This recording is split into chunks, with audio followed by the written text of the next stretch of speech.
This week on the Destination Angler. For me, once I figured out about the redfish, and then I could hunt for fish, and that changed the game. That was a game changer for me. So now I have 40 miles of barrier island with creeks and lakes and flats, and I've got everything on the Texas side as well. Same thing. I've got estuaries, and I got shrimp, and I got crabs, and I can go explore, and I can just stay out there all day till dark and look and hunt for fish. Welcome to the Destination Angler Podcast, the podcast for anglers who travel. And I'm your host, Steve Haig. We go right to the source, the local guides and experts, to build your knowledge of top fishing locations around North America. It's a big world out there. Now go and fish it. I'm going away for a while, but I'll be back soon. Whoa, whoa, whoa. Hey anglers, welcome back to another episode of the Destination Angler, brought to you by J.P. Ross Fly Rods, makers of happiness, one rod at a time. Get outside and simply fish.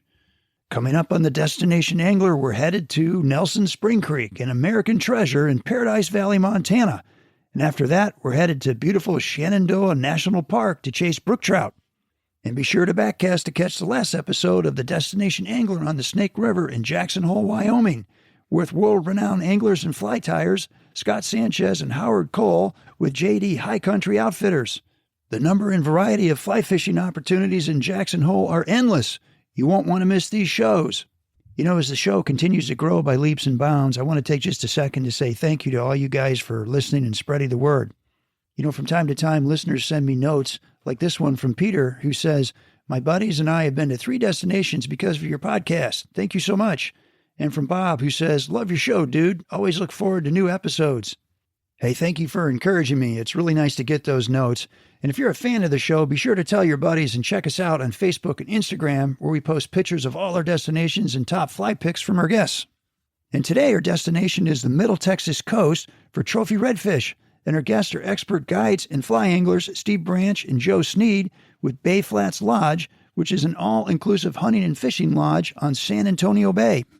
Bay Flats Lodge was started in 1998 with a double-wide trailer parked on a dry patch of ground next to San Antonio Bay. Now it's one of the largest fishing lodges on the Texas coast, and we'll hear from Chris Martin, the founder and the owner, as he tells us a little bit more about his lodge partway through the show.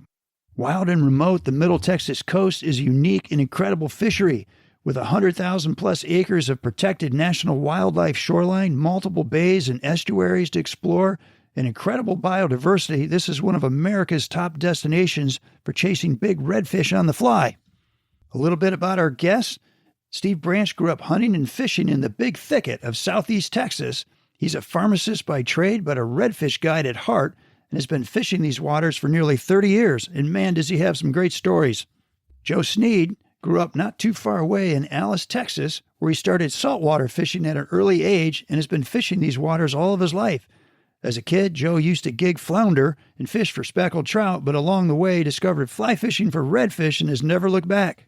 So Joe joins us just a few minutes into the show. So let's hear from these two wonderful guys as they dial us into redfish heaven, Texas style. Well, Steve, welcome to the show. Thanks for having me, Steve. Yeah, you're really nice to be doing this. And so I got to ask you, we're near the end of December. Have you been out fishing this time of year? This time of year has been good. We have had some really mild, a really mild winter to date.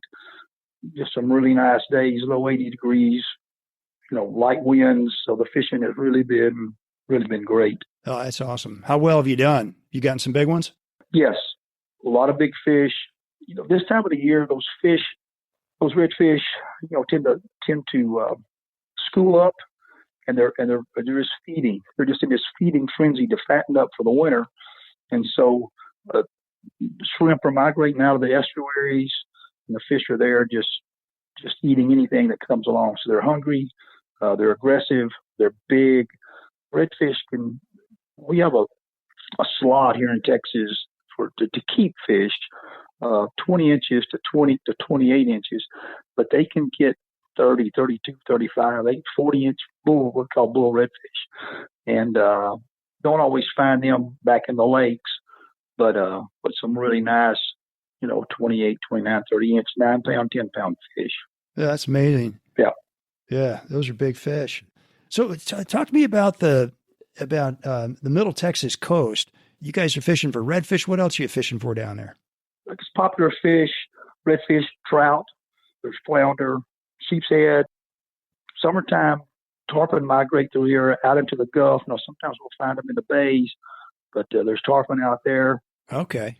Jack crevalle are available, especially in the fall. Are really good fighting fish, a lot of fun to catch. So yeah, those are all the species that we target with fly rods. Sheep's head can be a challenge. It's always a big deal to catch one. Trout as well. You don't always just see them, up in the flats, up in the clear water. They get there, but they're very, very have a keen awareness that you're there. A lot of times you'll see them sliding off those flats into the deeper water before you can ever get a cast to them. And those redfish, on the other hand, they're usually busy. They've got their nose in the mud digging for a crab. They're up against the shoreline. They're pretty. I won't say they're easy, but they're usually not always paying attention. So slip up on them. Okay. And when you say trout down there, you're talking about speckled trout? Speckled trout, yes, sir. Okay. Yeah. Tell me about speckled trout. How are you going after those? I don't necessarily target speckled trout, to be honest with you. Mm-hmm. But those fish, usually, like I say, you'll see them. You're not really sight casting for them. They may be on the edge, maybe a little deeper water. You see a little deeper fly, like a clouser. Okay. Fishing, and they're more open water fish. Redfish are more back in the back lake fish. These are more out in the bay, out in the Gulf, or maybe on the, on the edge. How can I describe that? The bay water is just cleaner water, so they're going to be on the outside. We have a barrier island here that runs along part of the Texas coast. It's about 40 miles long. So obviously there's a bay system inside of that. And so that's where you're probably going to find a lot of your trout is out there. And they'll be on the edge of those islands, on the edge of those lakes, and some back in those lakes, but a little harder to target. Oh, interesting. Yeah. And speckled trout are really good to eat too. Oh, yes. Yeah. Now, do people eat redfish? People do eat redfish. Redfish is a very good to eat. It has, it's a little mixed white meat, dark meat, if you will. It has a big red vein, dark meat vein through the middle of it. A lot of times we'll just cut that out and throw it away, and just save the whiter, lighter portion of the meat. Yeah. But yeah, very good to eat. Okay. Come in nice fillets. And the other thing we do with redfish, which is really unique, is we cook them on what's called a half shell. So you'll just fillet them down one side and leave the outside scales and everything on them, and then just throw them on the pit, and season them however you want to do it, and just let them cook in their own skin, in their own shell, and then take it off. And like what we'll do is just put them in the center of the table. Everybody get a fork, just kind of eat out of the bowl, if you will. Yeah, family style. So yeah, very, very good to cook that way. Very good to eat that way. Okay. Now, do you guys throw most of yours back, catch and release, or do you keep a few on each trip? Most of it's catch and release. Okay, interesting. That's kind of what the game is all about. I did have a guy on the boat. When was that? Yeah, was it back in November maybe? And he said, "I got to take some meat home. I want this fish." Yeah. And so it was actually his first redfish on fly. And he, but anyways, I got to take some meat home. So we kept the fish and filleted his fish for him, and sent him home with redfish on the half shell. And he actually texted me later about how good it was. So. Okay, how about that? Well, tell me, orient us a little bit here. Where is the Middle Texas coast exactly? Where is the Middle Texas coast? I think they actually call this the Golden Crescent as well. Probably from a little bit south of Houston, down to Corpus Christi. That's two big familiar landmarks. From Houston through that curve down to Corpus Christi, everything's south of. So it's in that curve right there, and there's 3-4 bay systems within that same area. Okay, can you name some of those bay systems for people who just to get people oriented a little bit? Yeah, we've got kind of where we are, Matagorda Bay, and then San Antonio Bay is where we are. We're kind of for lack of a better word, on a peninsula between those two bay systems. A little south of us is the Rockport, Aransas Bay area. So you got that bay system there, Corpus Christi Bay. Okay. And then what they call East Matagorda, kind of north of us there, back towards Houston. Kind of what we do is Matagorda Bay, San Antonio Bay, Espiritu Santo Bay, that's our area, which is truly in that middle Texas coast. I got you. And then you've got some big national preserves down there too that border where you hunt and fish, correct?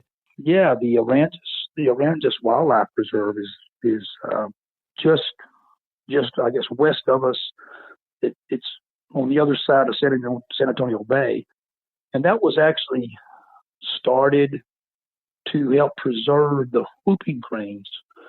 If you're not familiar with whooping cranes, they were near this extinction right after World War II, and so all that tens of thousands of acres were bought, and there's no housing, there's no industry, there's just nothing there but just native Texas coast, and it's become the sort of whooping cranes migrate from basically the Arctic Circle down here to the Texas coast to winter, and they'll go back. They come back, and so I think they started with about 50 birds, and they're up to about 500 birds now. And okay. And so they're a beautiful bird. Just this beautiful white bird, black head. They stand about 5 feet tall. They have this about 7-8 foot wingspan. They mate for life. They have one chick a year. So anyway, yes. So that's all there. Cool. It's all protected. A lot of good shoreline, coastline there to fish. All kinds of little creeks, all kinds of little lakes along that shoreline where that preserve. That's awesome. Yes, beautiful. And this is a super isolated part of Texas too, right? I like to say you have to be coming here. You don't just stumble on it, huh? That's right. No, you can drive from Houston to Corpus, and you'll go close to us, within 30 or 40 miles. But you're gonna have to turn off the major highway and go down a 2-lane. You'll have 2-lane roads up there. You have to go down a 2-lane road to get to us. I guess GPS works, but yeah, you have to be coming here. I got you. And like I say, the highway literally runs off into the bay. I mean, that's the end of the highway. Well, that sounds good for fishing and hunting, right? Exactly. Right. Yeah. What are you hunting for primarily? Is it mostly duck hunting? Yeah, lots of ducks this time of year. Obviously deer, but lots of ducks. Big migratory flyway this time of year as well. Okay. Are you talking flocks of thousands of ducks? Like how thick do they get down there? And geese, yes. Sandhill cranes as well. Yeah. You can't hunt can you hunt a sandhill crane? You can hunt sandhill cranes. Not the whoopers, but the sandhills. Wow, because they're big birds too. Yes, they are big birds. I have a very unique call. Once you hear it, you never forget it. And anyway, fun to listen to them. You'll see them. I'm talking about the sandhills. There'll be 30, 40, 50, 60, 100 of them out in a field, scavenging for whatever, and call and make these noises. It's pretty neat to listen to. Yeah. Yeah. We get them over Indiana. Used to do a lot of quail hunting, and we'd see them in the fall in November, circling thousands of feet in the air, just big lazy circles, cackling away. Really cool birds. Hi, everybody. This is JP from JP Ross Fly Rods. We're happy to support Steve and sponsor the Destination Angler podcast. Do us a favor and check us out on our website, smallstreamflyfishing.com. J.P. Ross Fly Rods and Company has been around since 1997. We've made thousands of fly rods with one purpose, helping you get outside and be happy. So check out our line of small stream fly rods like our Muir 7-foot 5-piece 3-weight E-glass, our famous Beaver Meadow series of rods starting at 5-foot 2-weight, and don't forget our 6.5-foot 3-weight 4-piece, and now our new Beaver Meadow S-glass 6.5, 2-weight, 3-weight, all the way up to 8-foot 5-weight, all in 4-piece. Check us out, please, at smallstreamflyfishing.com. And thanks a lot for listening. We'll see you on the water. Hey, it looks like maybe Joe's on the line. Joe, are you there? Yeah, I'm here. Hey, Joe. Yeah. Hey, Hello, great. Steve. Glad you could make it. We'll weave you in here. All right. So this part of the world is super well known for redfish. And what is it about redfishing here that is just so spectacular? What is it about the area that makes it just so great? You know, Steve, I think that that redfish is such a unique fish. Number one, their coloration. I mean, they're just this bronzy, orangey, reddish fish, and they just stand out. And their tail, the outer aspect of their tail has this bluish hue, and many times that's what you'll see in the water. You'll see that blue. And so they're a beautiful fish to begin with, and I don't know, and you can actually see them in the water. You know, they'll eat a fly. Yeah.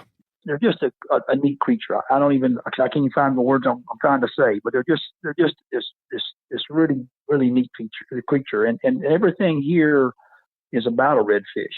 I mean, the crabs, the shrimp, all the stuff that they like to eat, where their habitat, you know, the shallow lakes, just the habitat here is phenomenal, and it's perfect for a redfish. Okay. Yeah. And Joe, what do you think? I mean, maybe educate us a little bit about redfish, the species. You know, what are their habits, and like where do they like to hang out? You know, what are their food sources, that kind of thing? Well, it's I heard another guide from Florida talking about snook in Florida one time, and it's kind of like, well, you know, if you put a piece of bait on a hook just about anywhere in any depth of water around here, you'll eventually probably catch a redfish. Sounds easy. But like Steve was saying, they literally live everywhere, and we choose to pursue them in shallow water, on a fly, primarily sight fishing. And right. So they're not afraid to move up shallow, you know, different types of sand, mud, grass. Here lately, they tend to be hiding in the grass, frustrating the heck out of me. But yes. Is that right? Now, what causes them to go into the grass, do you think? Yeah, I really don't know. It's we had I fished yesterday and today with hazy, overcast conditions, and my client preferred to sight fish, and so we spooked a lot of fish at the boat because we couldn't see them, and feeding activity was sporadic. It didn't really last for very long on either day. And then today it only happened in the morning. It didn't, the afternoon, we never really witnessed feeding activity. We were just spooking them out of, they're hiding right there in the grass. And so when they're not active, if there's grass around, I mean, they're not going to swim a long distance to go find some grass, but if it's there, they're not active. They're going to duck down in it. That's where they're going to. That's where they go. And rest. That's what I think. Okay. So if a redfish is tailing, what are they doing? Are they feeding when they're tailing? Well, some people think if they just see a fish swimming that they're tailing. My version of tailing is that's when they're eating something off the bottom.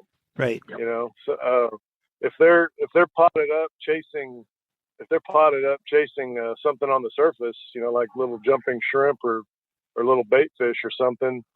Yeah, some people call that tailing too. I just call that a pot of reds feeding. Yeah, that's what it is. Yeah. So the tailing is when that's when they're feeding that's when they're feeding on the bottom, and when they find something, they chase it into a hole or pin it down, and you'll see that activity with,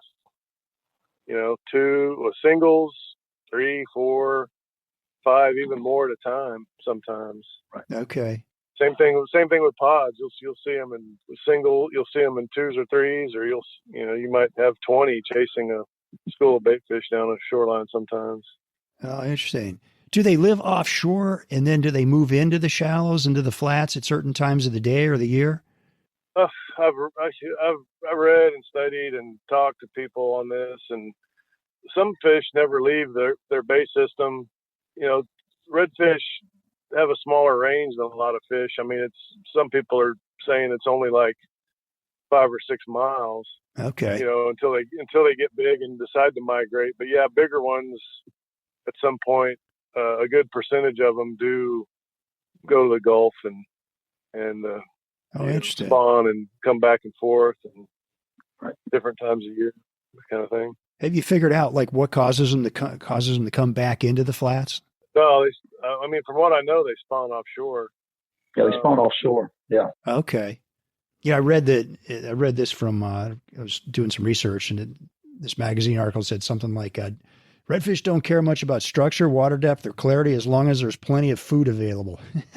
So if that's true, I mean, other than food, like what are you looking for? Like when you want to target redfish, you mentioned sight fishing, are you just waiting to see something, or what are you looking for? I think they like structure, but they like all kinds of structure. Yeah. I call them edge animals. They a lot of times they'll be on the edge, on a grass line, on the edge of a lake, on the edge of a shoreline. Yeah. Moving. Obviously, there's bait there. A lot of times, bait's trying to hide, and they're up in there, looking for it. I think they're very opportunistic in their feeding habits. I think they don't necessarily have to be hungry. You present a fly, they're going to eat just because. Hey, there's something I can grab real quick.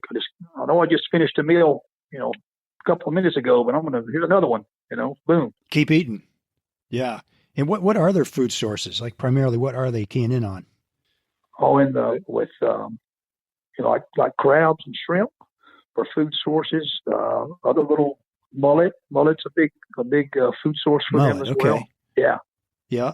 Once again, I think just about they're very opportunistic. Just about anything that gets in front of them. But at the same time, Joe mentioned, if you put a hook in the water with some bait on it, so you can take a live mullet, what they call finger mullet, 3-4 inches long, let them swim, free swim, live. Redfish is going to find it and eat it. You can take a piece of cut mullet, where we, cut off a hunk of meat from that mullet, put it out there. It's dead. They're going to find it. They're going to eat it. Live shrimp, dead shrimp. Okay. And then, of course, you guys are chasing them with a fly rod. So we're chasing them with a fly rod. Yeah. Right. And so have you got, what kind of, we're probably jumping right into it here, but what kind of patterns are you using to imitate mullet and shrimp and crabs and all that stuff? I'm a small fly guy. I like small flies. I like shrimp patterns, and I like crab patterns. Okay. Like small, like how small? Those are kind of my go-to. Size 4 hooks. If that tells anybody anything, they're just, I don't think it takes a big fly for a redfish to eat. I think they eat a lot of small things. So, just some of that's just kind of my opinion, from keeping a few fish, for supper, whatever, we always cut open their tummies and want to see what's in there. And usually find small shrimp, small bait fish, small crabs. Oh, interesting. What are your your go-to patterns? Are you guys tying your own flies down there, or do you have some patterns that you're buying that you like a lot? I go jump in anytime, Joe. I have a guy that ties a few flies for me. I used to tie my own flies. It's one of those things where it's kind of a time thing for me. I don't always have the time to sit down and do that anymore. And, but yeah, I need to buy some flies. I bought some flies today, some the latest greatest blue crab pattern. Okay. I bought a handful of those today. We'll see what they do. There you go. All right. So blue crab, what other patterns you guys like? Any names of patterns that are famous that you're using, or what are the patterns you're using? My go-to fly it's a fly that kind of imitates everything. It's called Redfish crack. I think the originator was here in the Porter County area. One of the Scots, I think, was the originator of that one. I don't know. I'm not 100% sure on that, but okay. But I tie mine a little differently. I mean, traditional redfish crack is bushy head, hot spot, craft fur tail with some, and then a little bit of flash, right? But right, people have added shrimp eyes and rubber legs, and they still call it a redfish crack. But so for mine, I kind of tie it. I think I mentioned this before, but the triple flash, I call it a triple flash crack, because I put flash in the tail, I put a hot spot on it, and then I put a little bit of the chocolate filler flash on it, and then I use an EP fiber head on it, the tarantula brush, which has EP fibers plus some of the micro legs. Okay. It pushes a lot of water. It looks like a good size. If you're stripping it fast, it looks like a good size mullet. If you're stripping it slow, depends on what they're keying on, right? If they're keying on just the tail, it looks like a smaller bait fish. If they're keying in on just the head of that thing, it looks a little crabbier kind of thing. So yeah, I use that a lot, and I tie it, and it's really easy to tie. It doesn't look all that fancy, but it looks good in the water. Seems like a lot of the best patterns are the simplest patterns anyway, right? Exactly. You think about like a woolly barger for trout. I mean, it's a simple pattern, works great.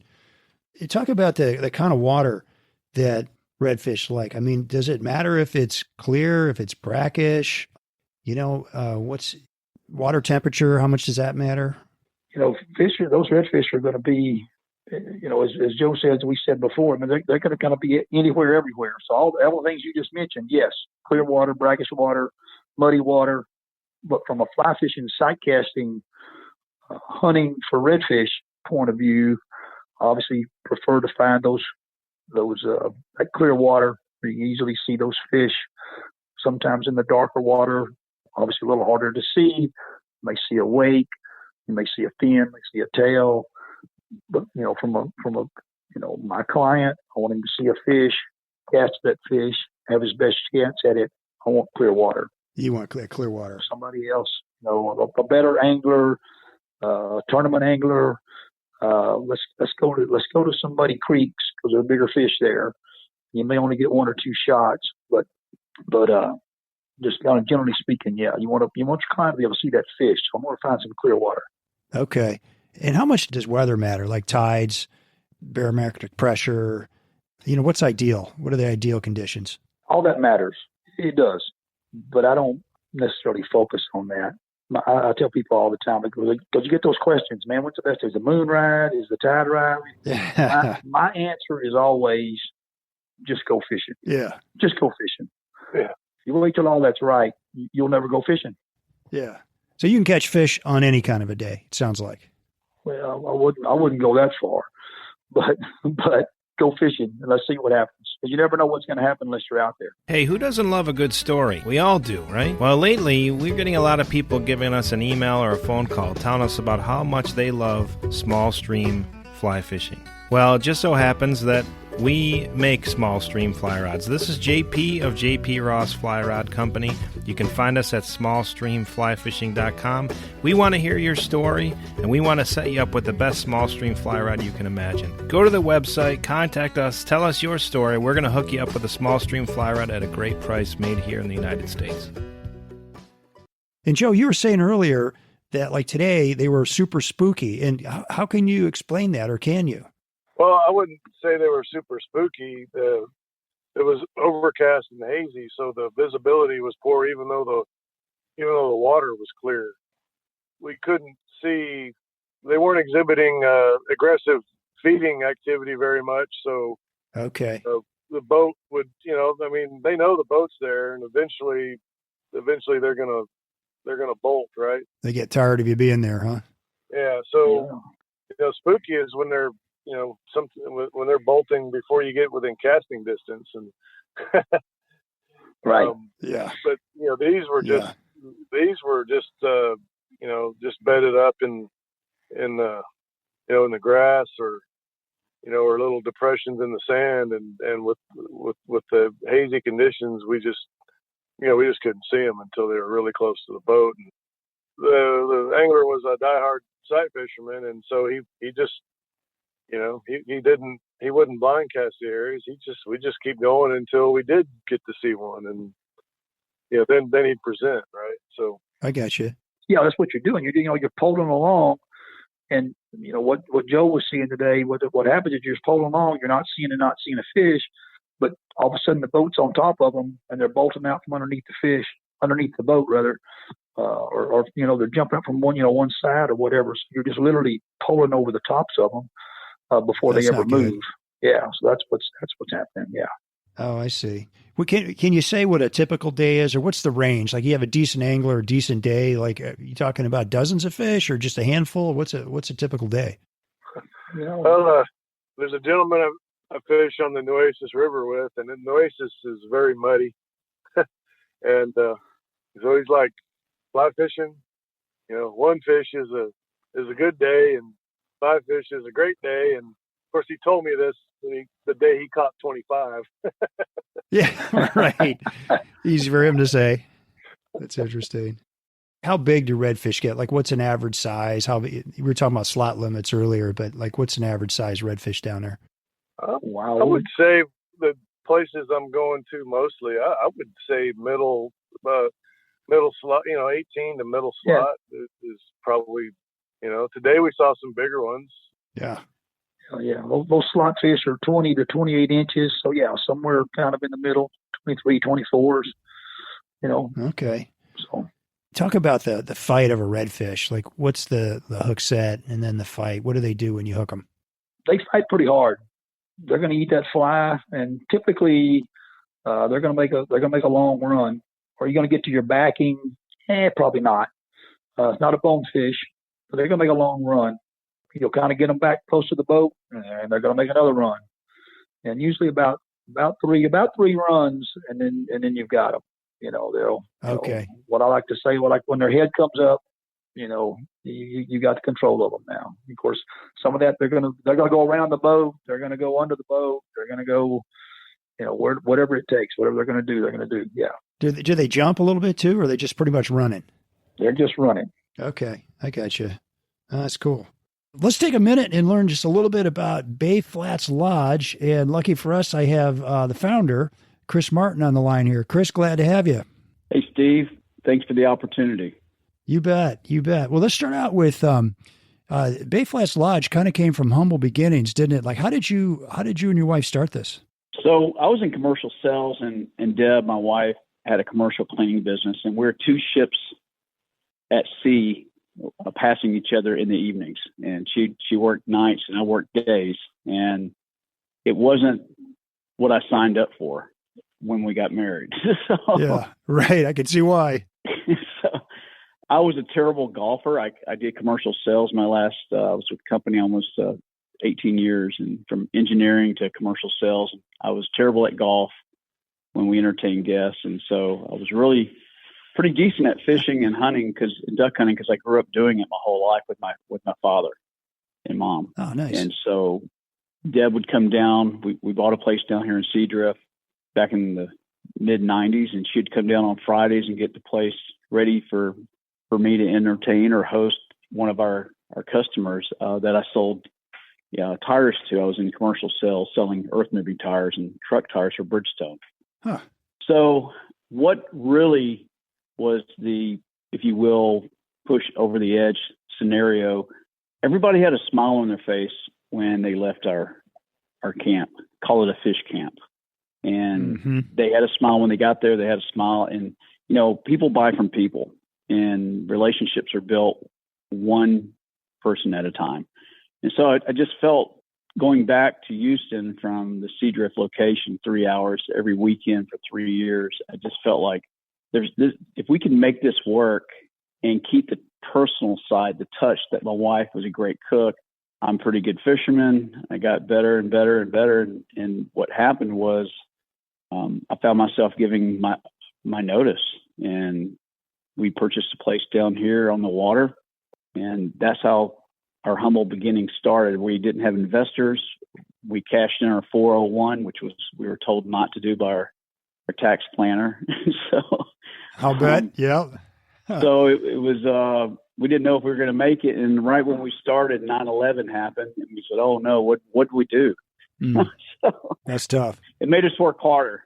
But, my dad always told me, you take care of the customer, the money will come. But you got to take care of the customer. Yeah. And that's what we've always done. Even though we're really large, we run anywhere from 800 to 1,000, sometimes 1,200 guests per month. Our staff is incredibly kind, super nice, and so friendly. You feel like a lot of people say on our surveys, they just felt like they went and visited their family or their grandparents. And so that's how it got started. No kidding. And so today, like you said, you've got 800 to 1,000, maybe 1,200 people a month. And you're able to keep that personal touch, even though that's a lot of folks coming through there. Yeah, there's 5 management, and myself, my wife, and an admin that really pays close attention to the details. And we walk the property daily, 7 days a week, and greet every customer with a handshake and warm smile. And I'll tell you what really helps our brand is that we specialize in culinary excellence. And then all our accommodations, we work with the Marriott systems and, the Devets, from every little detail. They say don't sweat the small stuff. You do need to sweat the small stuff. Mm-hmm. Good advice. We take care of the properties. They get painted every other year, and you got to take care of the people that work for you, most importantly. And that's what we do. That's neat. We treat everybody like family, and we don't. One thing I promised myself when I left corporate America, I was not going to treat people that will be our team members as the way I was treated. And I'm not meaning that in a bad way. I just mean that corporations seem to micromanage. My theory is train, show your expectations, what they can expect of you, and get the hell out of their way and let them do their job. Let them do their job. That's great philosophy. Well, nice job, Chris. And I always like to say the world's a better place because we have Bay Flats Lodge down there in Texas. So thanks for all you're doing. And yeah, absolutely. Hopefully we'll get down there someday and do some fishing with you guys. Yeah, I'd love to. Anytime you're in the area, you're welcome to be our guest, and you bet. Come down and go fly fishing with us. I love that. Yeah. All right. Well, sounds good. Thanks. Thank you. Appreciate the time. Well, let's shift gears for a minute. I'd love to hear about you guys. So, Steve, maybe I could start with you. So I was reading in your bio that it was not uncommon to find Steve leaving his family house before daylight, roaming the woods all day, and then crossing sloughs in the dark using foot logs to get back home. Yeah, say more about that. Like, and where is this big Thicket area of Texas? What's that all about? The big Thicket area of Texas is a very unique place in the world. It's over southeast Texas, next to Louisiana-Texas border, a little north of Beaumont, kind of over there if you're looking at the map, if you know where Beaumont is. Mm-hmm. And it's the Nature's River kind of runs through the middle of it. And I don't think people really realize what's there. There's clear running white sandy creeks that run through there. The Nature's River runs through there. A lot of canoers through there. Big cypress trees, just big river bottoms, open river bottoms because the canopy keeps the sunlight out for the most part. So you don't have a lot of brush. Lots of hogs, lots of deer, lots of squirrels, lots of ducks. Get some more, wood ducks and mallards over in that part of the world. So yeah, it's just a great place to grow up. You're very, very fortunate to got to experience that. It's just a beautiful part of Texas. Steve, do you have a story you remember as a kid, maybe a hunting or fishing story you can tell us? Oh, from over in that part from growing up over there? Sure. I remember one afternoon that I have a bad habit of staying in the woods too long. And so, if you're squirrel hunting, you're looking up, right? Sure. And so they're still white because you're looking up, and then you realize when you look down, it's dark, but you can still see up because you're looking for a silhouette of a squirrel on a limb, right? Right. So now it's dark, so I got to work my way back out of the woods, find the road, down the road, find my truck, and so there's a little slough there I have to cross, and back to the footlog story. There's a little slough I have to cross. There's a footlog there, and a footlog for the listeners is just, in this case, it was just an old tree had fallen across, right? And okay. So it was kind of slippery, and so I thought, let me just sit down here on the bank, and I'm going to take my boots off, and I'll walk it barefoot, get a better grip. And so I'm sitting there, and I'm taking my boots off. Well, all of a sudden, there's something on top of my head. It's coming down, and it's on top of my head, and it scares me to death. And I literally scream and yell down in these woods, and nothing but an echo. And what it is these wood ducks, they're coming in to roost. They're coming in on top of that. So they were coming down into that slough, and there I sat. They're coming down on top of me. It scared me to death. Oh my gosh! A wood duck landed on your head? Oh yes, yeah. I thought you were going to say it was a snake. Flap, wings are flap, hair is moving. So obviously I'm yelling, and they're leaving. And my heart's in my chest. And yeah. So. Oh, that's awesome. Yeah. Yeah. And then you ended up going to college and becoming a pharmacist. How'd that happen? Yeah, that was my granddad was a pharmacist, and so kind of following those footsteps. I remember one time talking to my dad about, being a teenager, and just, Dad, I really want to be outside. I really want to find something I can do outside and just, stay hunting, stay fishing, stay whatever. And, he said, well, and we were leaving, we'd been deer hunting that afternoon, and we were driving back home and sitting in the truck talking. And he said, man, if you want to do that, you need to go be a dentist. And I said, what do you mean go be a dentist? Why can't I be like a game warden or a wildlife biologist or something? He said, no, go be a dentist. I said, why a dentist? He said, because you'll have plenty of money and you'll have plenty of time to go do the things that you love. Exactly. So anyway, I became a pharmacist instead. And, he and I were talking a few years ago about that. And he remembered that conversation. And I was, I guess, lamenting maybe some of my career choices. And he looked at me and he said, I told you to go be a dentist. So, he remembered that, huh? Yeah. 40 years ago or something. Oh, my gosh. And Joe, so you were, I read in your bio that you're a lifelong saltwater angler, and that you had some trouble, some competition from your big, huge family getting a seat in the fishing boat when they go out. Can you talk about that a little bit? Yeah, well, it's summertime. Me and my brother were some of the younger cousins. I had a bunch of aunts and uncles on both sides of, mom and dad's side. And a lot of people like to fish, even if they don't go fish on their own regularly. But if given the opportunity, a lot of them will go, right? So we're down there. My dad's the only one with a boat. People are coming to visit, and I would go fairly regularly throughout the year, right? So yeah, some of those weeks when we were down in Rockport, yeah, they'd leave me at home, and they'd horn in and take your spot, huh? What's up with that? Yeah, so I fished anyway. All right. So do you do a lot of hunting as a kid too? We bird hunted dove hunted mostly, and if the place, yeah, a little bit of quail, but just walking, not with dogs or anything. But yeah, we had good dove hunting for, I don't know, 10 years or so growing up. Then we kind of fell off the dove hunting. Yeah, that's a lot of fun when the doves are flying.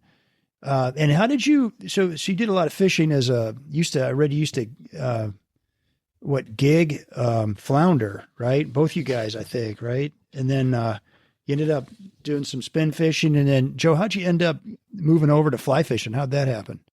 oh gosh, I've kind of lost track of time. 15, 16 years ago, what I was doing mostly at that time was I was into catching the biggest speckled trout I could catch, and you know, some days it just wasn't in the cards, and you'd end up, you know, on a day where you're just catching nothing but little ones, and you keep moving and fishing, and you know, just a good day fishing, you're just catching lots of little ones. You know, you're not finding any indicators of bigger fish. You know, so and a friend he'd been fishing in a bass pond at his wife's work, and he brought the fly rod along, and he'd catch a few fish, and then so we started, you know, it became a thing, right? On those days when we didn't think we were going to catch a big trout, but we were catching little ones everywhere we went. We'd sometimes break out fly rod, switch over. Just catch them with that. Okay. Okay. And that kind of stuck then, huh? Kind of stuck. Yeah. Yeah. How about that? Yeah. And then, once you started once you started sight fishing for, you know, redfish with it, then that's what I do even when I'm fishing for fun, that's what I do most of the time. I still go out and blind cast for specks, you know, nice weather. If it's nice weather, if I'm not booked in February, then yeah, I'm going to be out there slinging some massive looking ugly fly for a redfish, huh? Yeah. And I'm curious, out of all the species you guys can chase down there, like why redfish? You know, why not get offshore and do something there? Or, you know, how'd you end up really keying in on redfish for a guiding career? Maybe that's for Steve first. You know, I think for me, you know, we mentioned growing up Southeast Texas and did a lot more hunting than fishing, but came down here in 92, started kind of learning the saltwater game, and it did evolve. You know, you start out just wanting to catch a fish, or you got some bait, live bait, dead bait, you know, let's just catch a fish, and then it evolved to throwing artificial lures, and then obviously flies. But for me, once I figured out about the redfish, and then I could hunt for fish, and that changed the game. That was a game changer for me. So now I have 40 miles of barrier island with creeks and lakes and flats, and I've got everything on the Texas side as well. Same thing. I've got estuaries, and I got shrimp, and I got crabs, and I can go explore, and I can just stay out there all day till dark and look and hunt for fish. And you can see that fish and can cast at that fish and try to catch that fish. And that was the game changer for me. And so I never really, I'll go catch them. I'll go fishing. If you want to come down and go throw some lures, we'll go do that. But for me, the only way to catch redfish is on a fly rod. There you go. That's just me. Yeah.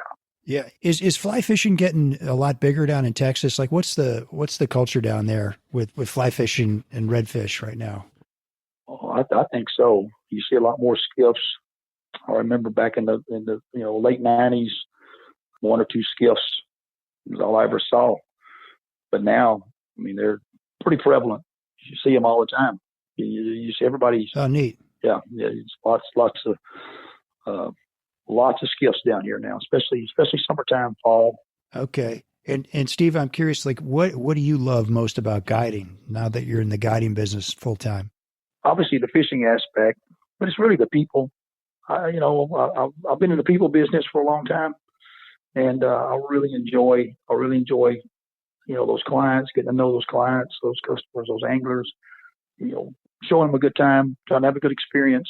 Yeah. Trying to find them a fish. They never caught a redfish before, just working hard to do that. I had a guy last month that actually grew up in Wisconsin on Lake Michigan. And so he's, a decent angler. But fly fishing was a new game. And I had scouted the day before and then found some fish and found some pretty decent water. And so we had to make a pretty long run from the lodge to get there. But the next day, the wind had shifted overnight and it muddied everything up. And so I said, man, I said, roll everything up. So we're gonna make a long run. I said, I'll fish you longer today than normal because, this is just, we're going to make a long run. Just hang on. It's going to work out. So anyway, sure enough, about noon, we're pulling this shoreline. There's fish pops up. He catches that fish. And it was funny about that fish. That fish acted like he wasn't even hooked. He didn't make those long runs like we talked about earlier. Yeah. So anyway, got to fish the boat. It totally changed that kid. And I say kid because at this stage in life, everybody's a kid. But but anyway, I mean, all of a sudden he became this talkative guy. Told me all about his family. Told me all about everything. It totally changed the attitude, the atmosphere on the boat. And and it's pretty amazing. You're on an 18-foot skiff. 2 people together there, but there truly is an atmosphere within that 18 feet. And even though you're out there in all this open water, there, and it can be good or it can be bad. And that's a great story. So it's the people. It's just the people. It's watching them. Have that experience. Get to see what I get to see. Get to hear what I get to hear. And then like I say, fulfill, check that bucket list thing off. And it makes your day. Yeah. Joe, what about you? What do you love about guiding? Well, I like being able to spend more days on the water than I would if I was, working a regular job. Otherwise. Yeah. Good point. Here we had tough conditions today, but, we still got to see some pods of some. We got to see some rather big fish today, tailing, tails up out of the water, kind of waving at you. So, I told the client, I was like, man, that never gets old right there. Right. And we only got to see that, in 2 days of fishing. We only got to see that like 3 times, but, sometimes you go more days and sometimes you go weeks without seeing it. Right. But to have that with tough conditions and to have a chance, it just, it just puts it all in perspective. It's like that literally never gets old. Spooking them out from under the boat, it's frustrating, but if you're seeing fish, it's, you got a chance. Right? Maybe one will show up where you can actually see it, even on a tough day. So it just, once I started fly fishing and sight fishing for redfish, it really became it's like, I want to do this more often. I want to be out there more often. And Steve will probably agree. If you own a poling skiff, it's easier to find people that will fly fish a little bit than will pole a skiff a little bit. Yep. Mm-hmm. You have a poling skiff, you do most of the poling. Yeah, I'll bet. Yeah. Oh, you mean people want you to take them fishing if they're your friend? Is that what you're saying? So yeah, and it's a team effort, right? It's that fish is just as much the guy on the poling platform as it is the anglers, Mm-hmm. Well, let's talk about that because I did a show on bone fishing, and it sounds similar. So let's start with, like, if I'm meeting you at the dock or wherever, I'm at your lodge and we're getting ready to go out in the morning. Well, like, what's the conversation you have with your clients to get them ready for the day? What are you telling them, or what are you asking them? Maybe I'll ask Steve that question. You're going to ask me that question first. Okay. Yeah. Usually what I like to do is I'm going to call you a day or two before we ever meet. Just talk, and basically I really want to know is, have you fly fished before? You're going to use your gear. If yes, we're going to use your gear. You want me to bring my gear? Just kind of try to get a feel for the angler and his experience. So that gives me some information about how to start the day. And obviously, kind of the first thing I do is I kind of go over everything on the skiff before we ever start the day. This is where you're going to sit. This is where you're going to, store our gear. There may be a time when I'm going to ask you to sit on the bow because I need a little weight on the bow to get us up out of this shallow lake, out of this shallow water. I want you to sit right there if that happens. These hatches close like this. So I kind of give them an overview with that and kind of what I expect. And then after that, let's go fishing. And but once again, we've already had that conversation prior. I'm not sure how Joe does, but for me, I will. Obviously they're serving breakfast at the lodge, right? So I try to get there early, maybe have breakfast with those guys, get to know them a little bit, sitting at the table, have a little history, a little background, a little background about myself, that sort of thing. So yeah. Okay. Joe, maybe for you, Joe, what are you doing to get them prepared, from a technical standpoint? This is how we're going to fish today. Like you talked about, it's teamwork between you on the skiff and the angler up in front. Can you talk about that a little bit? I'm going to try to go where I think there's some fish, either from having seen some recently or, these conditions, this tide should be able to find some over there. So I just, I might tell them a little bit about what I'm doing, but when it comes to, I ask them what their experience is with saltwater fly fishing, and I, straight in line with the keel of the boat from bow to stern to bow. That's 12 o'clock, looking straight ahead with the boat. Gotcha. Right, and so I try to tell them that 12, straight right is 3 o'clock, and straight left or the port side is 9 o'clock. Right. Okay. So I get them to point their rod and make sure we're on the same page.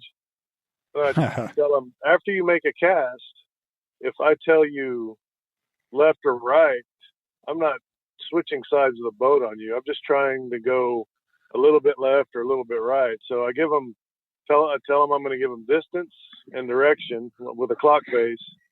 And then after that, it's adjustments, 5 feet left. Okay. 5 feet right, 5 feet farther. So they don't think, okay, I just had them cast at 9 o'clock, and then I say right 5 feet. I don't want them going to 3 o'clock. I just want them to move over. Right. I see. And then it's if they don't see the fish, I like them to take a shot. Right. If they don't see it, it's like, if I say 30 feet, 9 o'clock, and they're like, I don't even want them to say I don't see it. It's just like I try to get them to, hey, if you don't see it, look, scan for a second. If you don't see it, just take a shot. Yeah, throw it out there. And then that's where the teamwork comes in. It's because angler can't see the fish, I can, and like I said, we've talked about them spooking and stuff. Sometimes, if you wait to see the fish, you won't get a shot. If you wait for the angler to see a fish, he won't get a shot. So, or if the angler waits to see the fish, he won't get a shot. So I try to. Some days it's literally, if you want more than one shot, it's like you see that fish, that fly needs to be on the water in like 1001. Oh, really? Right. So I try to get them on that page with me. It's like, if you don't see it after I call it out, just make a cast, roll that fly out. Why so fast? Are the fish moving that quickly? Is that why you got to get it out there that fast? No, they might spook that quickly though. Oh, okay. Redfish can be out of range in less than half a second. Yeah. Yeah. Yeah. But he might be moving slowly. He might be happy and moving slowly, and if the client doesn't see it, then the fish will start swimming faster and faster and faster. Then eventually we'll just take off. He's gone. So, right. Yeah, that's the way I work it. Is everybody's a little bit different, Everybody's a little different. Yeah. So, I'll have them point their rod. They don't see the fish. Okay, point your rod. Okay, right there. You just cast there. I need a 40-foot cast that direction. Okay. What kind of retrieves are you using? Are you telling the client to strip, strip, strip? Or are you saying let it sink? Okay, now strip. Or how's all that work? Exactly. Yeah. Now you got to coach them. Sometimes they're seeing the fish, sometimes not. But you put the fly out there, let it sink. Say that fish, we talked about it earlier, has his nose in the mud and his tail up. When you put that fly out there, the tendency is to as soon as the fly hits the water is to strip. And I'm saying, hey, you got to let that fly sink. Let's count it down. count that fly down. I always like to get those anglers. We'll get their fly, we'll wet it, and just drop it in the water and count it down beside the boat before we ever start fishing. So they have an idea, 1,001, 1,002, 1,003, how long it takes for that fly to get to the bottom. Okay, now strip, boom, boom, short strips, long strips, whatever it is. Rod tip in the water. That's always a big thing that I see. A lot of guys keep their rods at 90 degrees. I want that rod tip in the water. You get a better strip, you get a better strip strike, better hookup ratio. There's no slack in the line, so to speak. So you say rod tip in the water. So when you're stripping the line in, you want that rod tip in the water while you're when you're stripping the line in with the fly. Yeah. That's what I like. Yeah. Okay. What's that do for you? Like, why does that help? It just keeps that fly. It's a straight, and how can I describe that? It's just a straight pull. You don't have your fly. We're not high sticking here. You don't have this bow in your fly line between you and the fish. Yeah. If your fly tip down, because you have to remember you're 2 or 3, 4 feet off that water up on that casting platform. So put that rod tip down and then strip it in. Right. Yeah. A lot of times I'll say, if they strip past the fish and the fish didn't eat, okay, stop your strip. I want you to pick it up and put it right back out there. And, that sort of thing. A lot of times the guys don't want to strip all the way to the boat, and then they've got no fly line out. So, stop your strip, pick it up. Okay. And how are you setting? Are you strip setting to set the hook? Yes. Okay. So it's not like a trot set. You don't lift. You strip set. Yeah. Trot set doesn't always work. Yeah. Right. I mean, do they have soft miles or hard miles? How hard is it to set the hook? Well, it depends on where. And how can I answer that question? Depends on how they eat. They do have a hard part of their mouth is hard. I guess we'll call it there's a kind of the lip part, the outer. But sometimes you'll see those fish. You'll see those gills flare, and they literally suck that fly in, and you'll have them hooked in the tongue. You'll have them hooked down deep because they've sucked that fly in to eat. Right. And so they're not usually not coming loose. But yeah, you catch them on the outer lips. Sometimes they feel a bit hard. Yeah. Okay. And Joe, I'm curious, what is your setup? Rods, reels, lines, tippets? What are you using there? I can add to that rod in the water thing a little bit first, if you don't mind. Sure. You want the rod tip in the water for all those reasons, plus one more. If you make a cast, and this is a weighted floating fly line, right? And the flies are not very heavy, and if you make that cast and you don't put that rod tip in the water, let's say you make a perfect cast and that fly line's exactly in the path where that fish is going to go. If your rod tip is at 45 degrees, the weight of that fly line is going to pull that fly out of the line of that fish. Okay. Without you doing anything, the weight of that line will pull that fly away from that fish. Okay. So when you present, you want to make your loop formation, you want to get your stop, and then you want to drift down as that loop's rolling out, you want to drift down with gravity till it's in the water or close to the water. And then you start, if you need to wait and let it sink, you let it sink. But that way your line's already tight and it doesn't move until you move it. If you make that cast and then you bring your rod tip back up, you think you got it in the fish's path, you just pulled it 5 feet away. Yeah. Or more. I see. And then as far as the strip set goes, you don't have, if you see a fish eat, you don't have to keep the exact same motion, but you can lighten up a little bit, but you want to feel a little pressure. And then my strip set, you wouldn't want your face behind the back of my hand when I strip set. Oh, really? Okay. Yeah. I try to get all that fly line stretch, all that leader stretch. I tried to get it all out. Huh. Big strip. Okay. Yeah. Go Nice. Go stick a fly in a wooden post and get it loosely slack, and then get it just to where it's barely tight, and then pull on it and see where it's fully tight. And that's my strip set.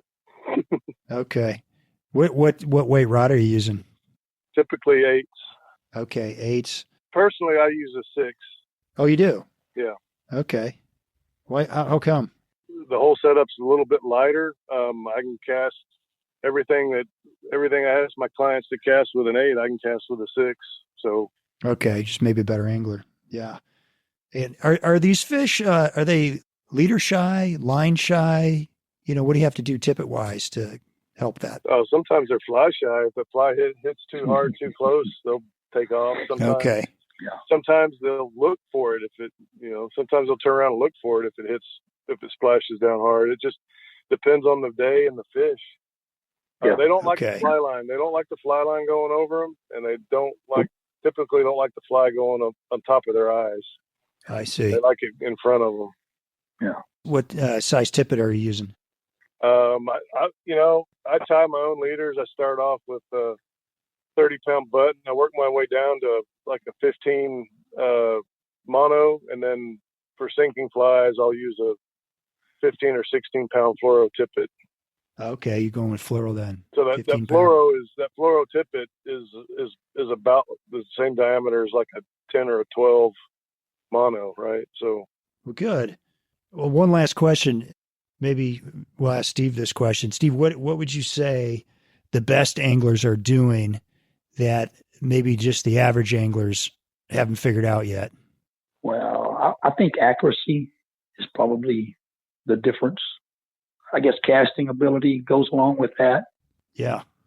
Able to see that fish, make the cast, and put that fly, where it needs to be. And that's probably the difference. It's just his casting ability and accuracy for me. Yeah. Interesting. What about you, Joe? What do you think? Too many backcasts. Too many people fell in love with the river runs through it. Oh. If you're in ready position, 9-foot fly rod, 9-foot of fly line, 9-foot leader, you should be able to make a 25-foot shot with one backcast. Yeah. Okay. Pick it up, put it down. Yeah. That's speed. Oh, that's interesting. Yeah. And Joe, I'm kind of curious, since you've been fishing all your life, like what does fishing mean to you personally? Oh gosh. I never really thought about answering that question.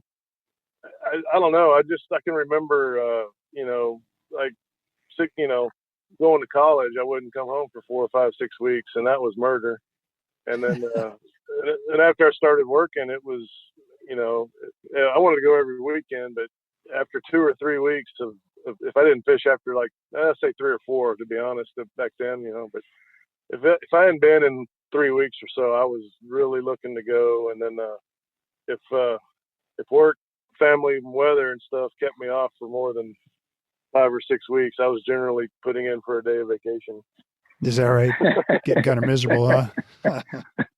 Man, I tell you what, I love that. That's diehard. That's awesome. What about you? What about you, Steve? Same question. Wow. Yeah. You saved the hard question for last. Come on now.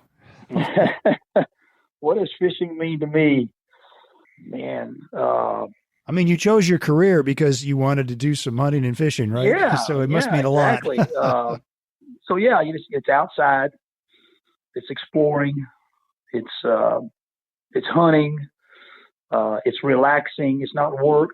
It's never work. There is immediate gratification in seeing that fish, catching that fish. I like what I say, get in their backyard and they don't know I'm there, and watch them and catch them. And so you get this immediate gratification. That's great. Anyway, I guess it's all of those things, Steve. Yeah. Well, I always ask my guests a question about like a good angler friendly eating spots at the end of the day. But I got a feeling from talking to you guys a couple of weeks ago that there's not a whole lot down there other than your lodge. And it sounds like that's the best angler friendly spot to eat around. Is that right?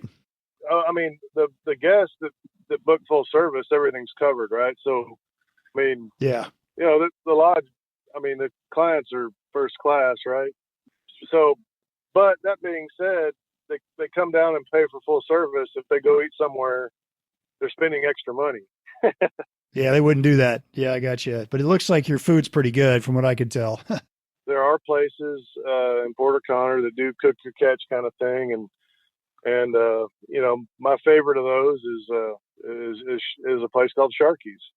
They got a great sourdough hamburger, and then they'll cook your they'll cook your Cook fish your for catch. you, and they're one of the few places that'll even cook duck for you. No kidding. Yep. Well, good. Well, you guys, thank you so much for being on the show. It's great having you both. Yeah. Thank you. Oh, Thank yeah. you, Steve, for having us. Yeah. Yeah, my pleasure. Thank you. Yep. And how would people get in touch with you guys? What's the best way to do that? They had some questions about the lodge or the fishing or anything like that. They can contact, I guess through the lodge, Okay.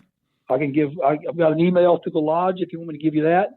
Yeah. Is that on your website? We could probably just do that. Yeah. Instagram. I'm Captain Steve Branch, all one word, Captain Steve Branch on Instagram, and then just Steve Branch on Facebook. Do not have a website, although my wife keeps telling me she's going to make one. Okay. Come on. So that's how you can find me. Yep. All right. Joe, what about you? Yeah, Bay Flats Lodge. Their website has their phone number. Same thing. I've got my card through the lodge has my personal cell phone number on it, and then I've also got I'm Bays and Clays on Instagram. I got a Bays and Clays Facebook page, and then my website is an unfinished, nice looking brochure. It's not a fully functional web page, but it's also Bays and Clays. Okay. Bays and Clays. All right. Very good. Well, I wish you guys extraordinary success in all your adventures to follow. Sounds like there'll be a lot of them. Folks, thank you for listening. And you can DM me or email me with any comments and suggestions at shake50@gmail.com. And if you like the show, please pass it on. Tell a friend. As always, our music is by a Brothers Fountain. Hope you guys enjoyed the show. We'll see you again soon. Tight lines, everybody. Well, I'll go from the land to the shining sea. But I know there's more to life than what the eye can see.